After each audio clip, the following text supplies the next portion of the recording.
Seguramente usted escuchó de parte del director de Petróleos Mexicanos que a pesar de ser una empresa productiva del Estado, sus deudas serían respaldadas e incluso pagadas por el gobierno, es decir, con nuestros recursos de nuestros impuestos.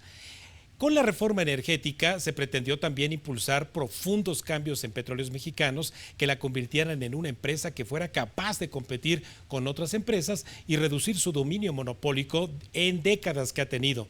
Sin embargo, hoy es la empresa petrolera más endeudada del mundo, con caídas en producción, reducción de capacidad productiva, rentabilidad e incremento en pérdidas que son cubiertas con más préstamos y recursos del presupuesto del gasto de todos los mexicanos. Y seguramente usted y yo pagamos muchos impuestos en el consumo de hidrocarburos y queremos cuentas claras de ello, por lo que haremos el análisis de la mano de un experto y de quien le comparto una semblanza. Víctor Gómez Ayala es un macroeconomista especializado en finanzas públicas y política energética de hidrocarburos y electricidad. Ha trabajado en diversas posiciones del sector público y privado, desarrollando experiencia tanto en el diseño e implementación de políticas públicas como en la operación de los agentes financieros que participan en los mercados de deuda de los emisores públicos. Desde hace 6 años, es profesor de macroeconomía en la licenciatura de Economía y en el programa de maestría en Economía Aplicada del ITAM. Maestro Víctor Gómez, muy buenas tardes. ¿Qué tal, Raimundo? Buenas tardes. Un gusto acompañarte a ti y a tu auditorio esta tarde. Gracias por la distinción con cuentas claras. Bueno, pues empezaría por preguntarte lo que seguramente fue empático para nuestra audiencia, que es, nos ayudes a entender primero, Petróleos Mexicanos, por la extracción de petróleo que hace, obviamente el procesamiento, la entrega, ¿a qué tipo de derechos e impuestos está obligado? Con mucho gusto. Sí.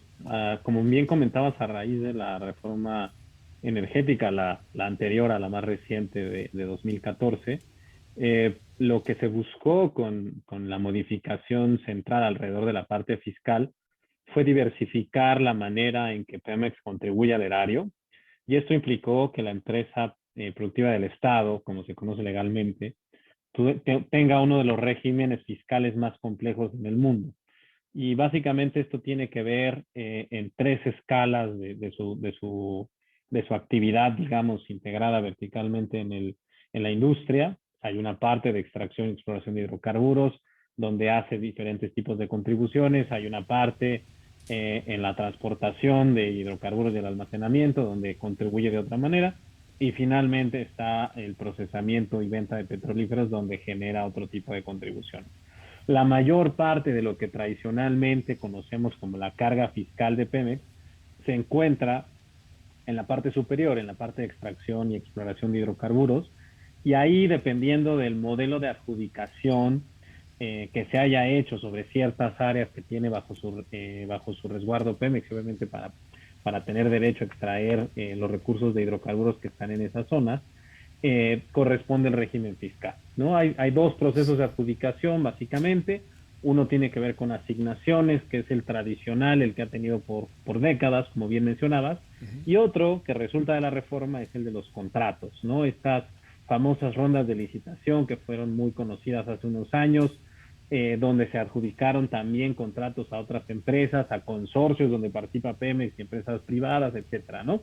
Pero básicamente el régimen fiscal de Pemex se divide entre esos dos mundos. Y en el mundo de las asignaciones, Pemex como empresa productiva, como asignatario, paga una serie de derechos. Paga derechos por el área que ocupa, se llama derecho de exploración. Después paga un derecho que funciona como una regalía, que se conoce como el derecho de extracción. Y finalmente paga el famoso DUC, el derecho de utilidad compartida, que es básicamente un porcentaje alrededor del 54% de los ingresos brutos que captura Pemex, del valor de la producción, menos algunas deducciones. Eso le transfiere al erario, ¿no? Y luego, del lado de los contratos, tienes una serie de contribuciones que son espejo del régimen de asignaciones. Tienes una cuota para la fase exploratoria, tienes una regalía, y dependiendo del tipo de contrato puedes tener algo que se llama una regalía adicional o una contraprestación por utilidad compartida, que sería el equivalente al DUC, ¿no? Adicional a la parte operativa exclusiva del régimen de hidrocarburos, está la parte que les corresponde como empresa, ¿no? Como una empresa productiva en general, y ahí es donde vienen las contribuciones de impuestos como el ISR, que es básicamente el impuesto adicional que paga. Además de eso, Pemex, por el volumen de su operación, hace un traslado de impuestos indirectos, que obviamente la mayor parte de esos impuestos no van a cuenta de Pemex como contribuyentes, sino más bien traslada los cobros de otros contribuyentes, como puede ser el IVA y el IEPS, y básicamente es el universo, digamos, de las contribuciones, donde te diría que dentro de todo lo que te mencioné, el derecho de utilidad compartida ocupa entre el 90 y el 95% de los ingresos que Pemex transfiere al gobierno federal cada año. Sí, Víctor, sin duda entonces que con esta capacidad de síntesis que nos acabas de presentar, sabemos entonces por qué en algunos años, cuando yo hablaba de hace algunas décadas, estaba petrolizado el presupuesto, ha venido a menos, hoy representa un flujo menor de ingresos para la federación, pero al final de cuentas es muy importante, de ahí de que cuando aumenten los precios de lo que vende Petróleos Mexicanos, pues le vaya bien a la hacienda pública. Nosotros como contribuyentes, lo que le consumimos al final a Petróleos Mexicanos, que fundamentalmente son gasolinas, gas, diésel, turbocina, ahí los impuestos que pagamos, sea que consumamos las gasolinas con el caso de Pemex o las gasolinas de su competencia hoy, que hay muchas marcas ya por ahí, o bien sea con el de la pipa del gas que pasa de una marca y pasa de otra, ¿cómo están esos impuestos que pagamos nosotros en esos hidrocarburos? Y haces un muy buen comentario. Como bien señalas, tenemos que distinguir, ¿no? En las fuentes de ingreso que tiene la hacienda pública, ¿no? El gobierno federal, una parte muy importante efectivamente viene de estas actividades petroleras de extracción y exploración de hidrocarburos, tal cual sacar barriles del subsuelo en diferentes tipos de formación, pero además la operación de la industria genera otro tipo de contribuciones que en algunos casos pagamos, digamos, formalmente a Pemex, ¿no? Cuando tú vas a una gasolinera de la empresa, si es que pertenece este permisionario a la red de gasolineras de Pemex, le pagas este impuesto. Lo que hace Pemex es, de alguna manera, cachar ese ingreso, pero al final el responsable de gravar ese bien es el gobierno federal, ¿no? Y este quizás es uno de los cambios a nivel fiscal más importantes que hemos tenido en los últimos años, ¿no? Es la manera en que se transformó el impuesto de especial de producción y servicios, el famoso IEPS, a los combustibles, con estos mecanismos de liberalización, con estos mecanismos de fórmulas para suavizar el impacto de los precios en los hidrocarburos. Cuando nosotros consumimos litros de gasolina premium o magna, litros de diésel, cuando las personas que trabajan en el mar, los pescadores pagan un tipo de diésel que se conoce como diésel marino, las operaciones de diferentes procesos industriales pagan algunos otros tipos de diésel. Los que pagan IEPS directamente, que son impuestos típicamente indirectos al consumidor, son los tres primeros que te mencioné. El resto de los hidrocarburos, fundamentalmente lo que pagan es algún tipo de IVA, ¿no? Y la operación de esas empresas, en la medida en que tienen relación con sus diferentes clientes, pues pagan otro tipo de impuestos, donde fundamentalmente están los impuestos sobre la renta, ¿no? Esas serían las contribuciones relacionadas a la industria, pero en este caso sí hay que distinguir que no son, cuando nosotros pagamos el IEPS, no le estamos pagando IEPS a Pemex, le estamos pagando IEPS al gobierno federal, claro. Y en buena parte el que lo captura por la operación en el mercado de gasolinas es Pemex. Eso sí hay que aclarar. Perfectamente, en Más Cuentas Claras no puede estar Víctor.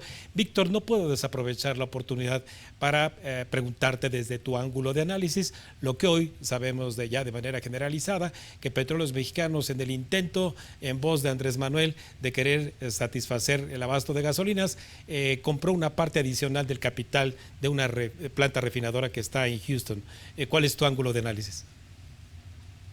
Pues mira, qué bueno que tocas el tema, porque al final el objetivo del presidente, si lo vemos con un objetivo de política pública, es lograr transitar a un entorno en el cual los precios de los combustibles sean más bajos, ¿no? Y hay una serie de limitantes alrededor de eso, porque México viene de un proceso de liberalización en el cual se tuvo que hacer un esfuerzo muy importante para que el precio de las personas cuando van y compran un litro de gasolina en la bomba refleje efectivamente lo que cuesta producirlo, ¿no? Para poner un litro de gasolina en una bomba de una estación de servicio hay muchos procesos productivos que están en medio, ¿no? Está obviamente la producción misma de la gasolina, que ya puede ser por un proceso de importación o por un proceso de producción en una refinería local. Está el proceso de logística, que está la parte de transporte, almacenamiento, distribución.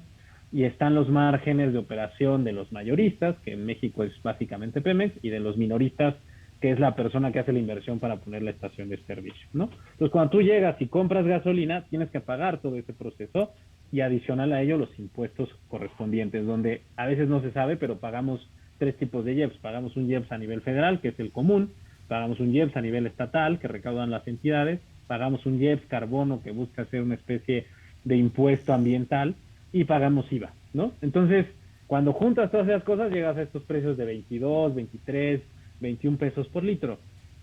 El objetivo del presidente, que es un objetivo que ha tenido muy claro desde su campaña, es bajar esos precios, ¿no? Por ahora la promesa se ha mantenido en que no suba en términos reales, es decir, que el incremento del precio en bomba no sea mayor al incremento en la inflación, en el nivel de precios general, ¿no?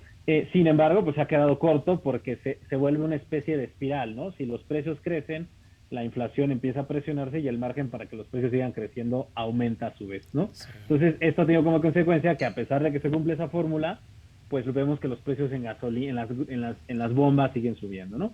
Y entonces existe una idea de que si nosotros controlamos el proceso de producción, si controlamos el proceso de producción a nivel doméstico con más refinerías o comprando una refinería en el exterior, va a haber algún tipo de control adicional sobre los precios. Y la verdad es que eso, pues para mí es básicamente una quimera, ¿no? Porque no estamos hablando de que se puedan controlar de esa manera las fuerzas del mercado. Esta idea de poder controlar precios, pues ha tenido consecuencias muy, muy desafortunadas para otras sociedades en otros momentos del tiempo, no solo en México, sino a nivel comparado en América Latina, es muy claro el ejemplo, ¿no?